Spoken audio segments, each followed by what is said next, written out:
I hope my Botswana people don't, kill me. They offered a doula or doula services, which basically is the same thing as to help you with the baby while your body recovers from birth.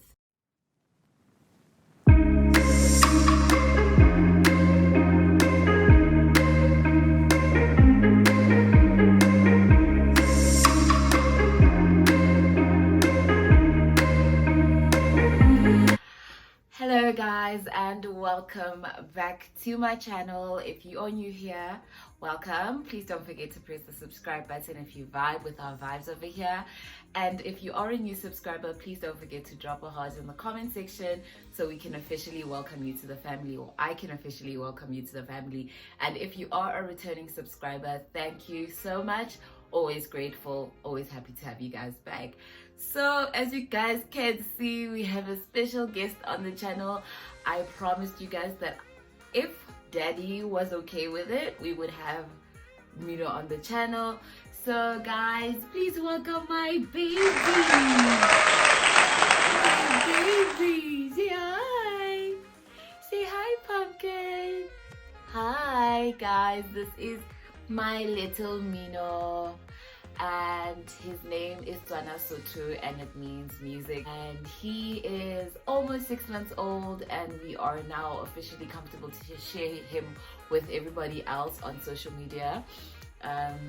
As you guys would have seen from the title of the video today, I just wanted to have a brief conversation about the custom of BOTSETSI. Do tell me, in your culture, do you practice something similar? And if you do, what is it called? So the process where after you give birth, you go home, or you go to your home and you're kept in isolation and sort of taught about how to take care of the baby. But also there's an older woman there who helps you with the baby. And again, for those who are not Tswana, that is a custom in our culture where you basically are kept in isolation for a certain amount of time by an older woman in your family, be it your mother, your aunt, your mother-in-law, an older sister, whatever that looks like for you, your grandmother sometimes, after giving birth. And so I actually wanted to speak about this particular topic because I could not find anything on the internet that really speaks about BOTSETSI besides blogs, and sometimes just you don't have the time to read. So I thought, let me do this video for people who are interested in knowing about the custom. It differs across tribes. And also obviously because I'm not from Botswana, and so even our way of doing things is sometimes not as pure as it would be in Botswana done by Botswana. So I hope my Botswana people don't kill me for any misinformation that I might put out. Please do correct me in the comment section. And in the westernized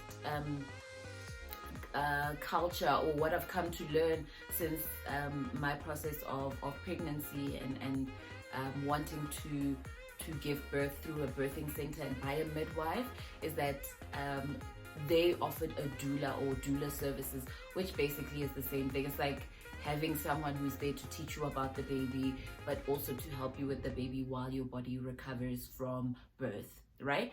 I feel like I just gave a full explanation. But anyway,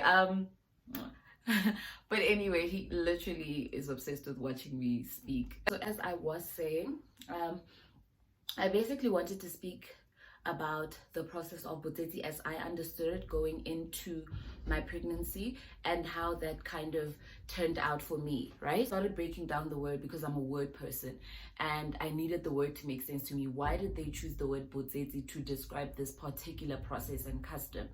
And obviously tsetsi is to have given birth, right? And then bo is sort of a prefix that describes someone doing an action or someone participating in an action. Essentially, you just are told to sit in bed, relax, and recover, which I think is so important. I'm finally getting to understand why our customs are so important, because I've gone through the process myself, right? And honestly, as modern women, we sometimes overlook these customs and we think, oh, they're outdated and nobody's doing that anymore, and they kind of don't work with our everyday lives.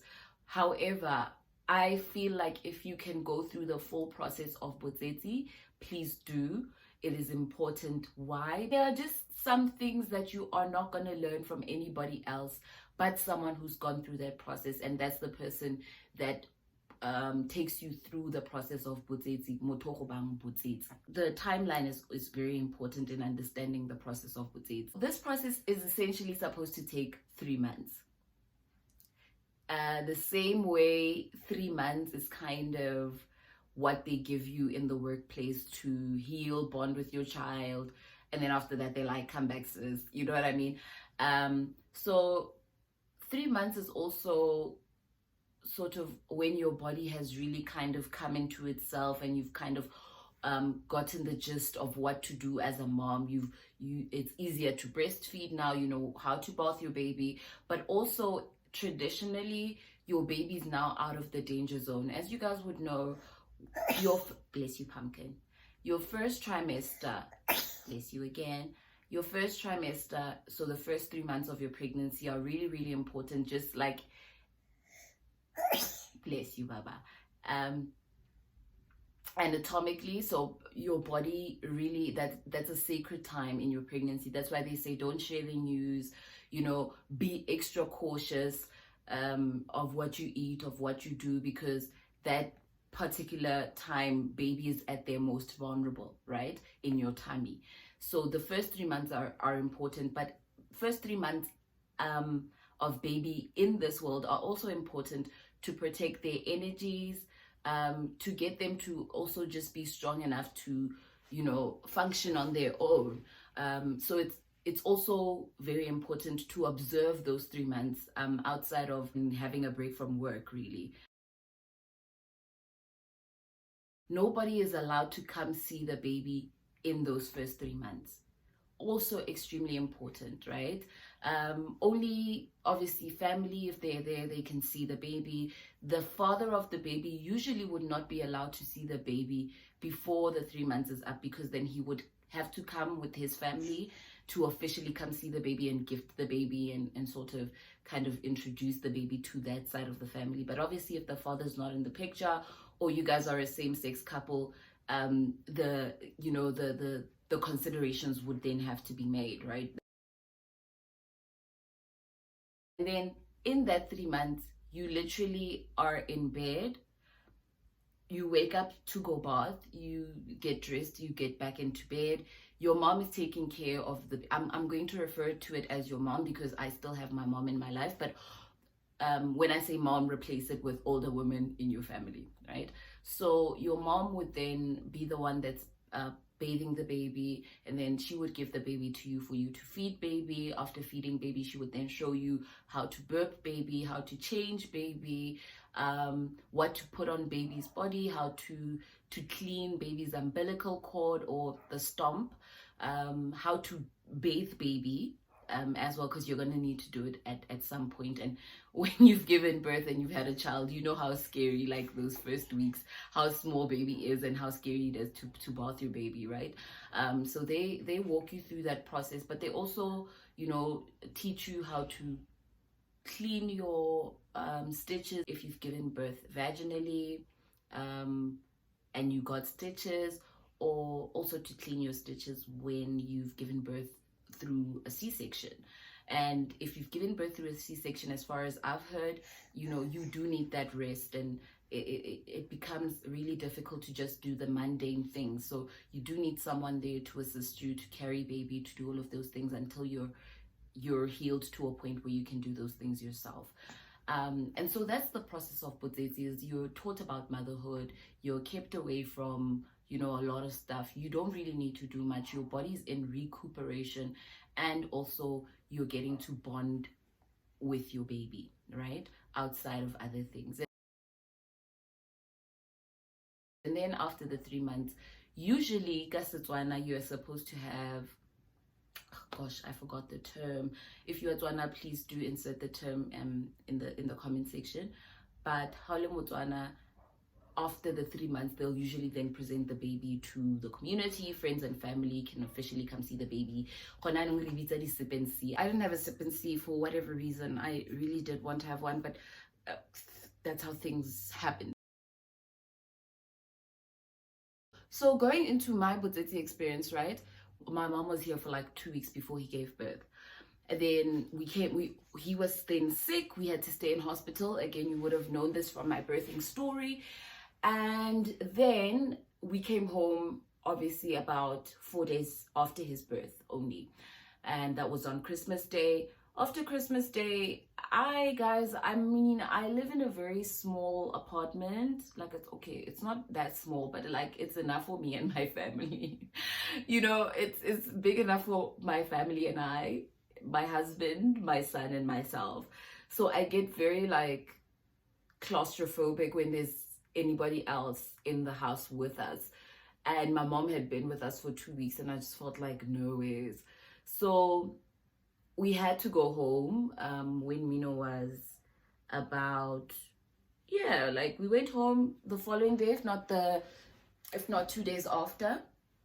And so I think Mmino was a week old. We went home because we needed to go home as per custom. We needed to go home. However, again, after you've given birth, you know that then your baby would need a 14-day checkup. And that was happening at our birthing center, which is in Pretoria, and home is Mafikeng. So we were literally home for like a couple of days, guys. Literally, from the 26th, I think we came back on the 2nd or the 3rd of January. We had to come back to Pretoria. So you can imagine my BOTSETSI process wasn't really a BOTSETSI process at all, After I came home, I had to do everything on my own, and it was not nice. If I could have stayed in Mafikeng, I would have, because honestly, my mom would not allow me to do anything, guys. I just sat in the room. My husband would chill with my younger brother. They would blow and do whatever they were doing. And my mom and my dad would just be obsessed with the baby, and they would come and make sure that the baby's fine. Am I breastfeeding? Bring him to feed, and then take him, bring him. My mom would bath him. I just did not do anything. And guys, like, my boy, princess treatment, your mom loves it. Mommy loves princess treatment, and I really, really wanted to be a princess, but there was no time because I had to be a mom. So we had to come back. I was only at home for like a week. We had to come back. I had to do it on my own. I would call my mom here and there to kind of assist. If I didn't know, like when my breast milk just like vanished in the middle of the night and my baby was hungry and I was just panicked and I didn't know what to do. No, let's not leak fingers. I didn't know what he's teething, so he puts everything in his mouth, guys. Okay, guys, let me actually quickly get done with this video because somebody's getting cranky. Somebody's getting cranky, guys. I don't know why he's getting cranky. But yeah, so that was basically my process of BOTSETSI, guys. My husband was there the whole time. We had to learn to take care of the baby. We had to learn to do things ourselves.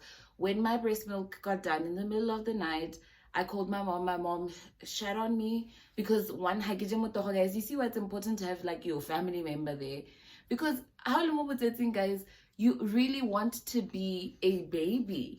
You want to be treated like a baby. So imagine having to tell like a rakhadi or like my mother-in-law, no, I don't eat porridge, I don't eat oats, I don't like brown bread. Like all of these things that you, by the way, need to eat to get your milk supply up, right? So that wasn't my life. I was eating bacon and eggs, and that's probably why my milk supply was like very low at some point. But I would just call my mom, get on the phone, and she would help me. She'd say, no, a lot of 5 Roses tea, try to eat a lot and keep like pumping, and then hopefully it will come through. I guess I was so panicked. I think that was the most panicked I've ever been in my journey of like being a mom and like learning things on my own. But having someone there who supports you is really, really important. And that's why I wanted to start like a mom club, which I called City Moms Anonymous. And we had our first meeting 2 weeks ago on Thursday. We kind of had technical issues, so I said to everybody who was on there, who was able to get on the Zoom call, that I would try to work on the technicalities, and we'd have like a proper, pardon me, formal intro meeting soon, right? And so whoever's interested in the Mommy Club, City Moms Anonymous, we are basically just going to become a support group for new moms, old moms, aspirational moms, angel moms, people who just want to know about motherhood. Really, you don't have to be a mom, but just to be women that support each other and to say you're not alone. If you're interested in that, please do drop me your email address in the comment section, and I will send you a link to our next meeting. Let me go be a mom, guys, to my little cutie munchkin and. Can you say bye to the people? Can you say goodbye to the people? Say goodbye. Thank you for subscribing to my mommy's channel. If you haven't subscribed already, please do subscribe. It's the red button right over here. Please don't forget to like the video if you've made it this far. And join the mom club. Drop your email in the comment section. Guys, we need to get the channel going. Our goal is #500 subbies.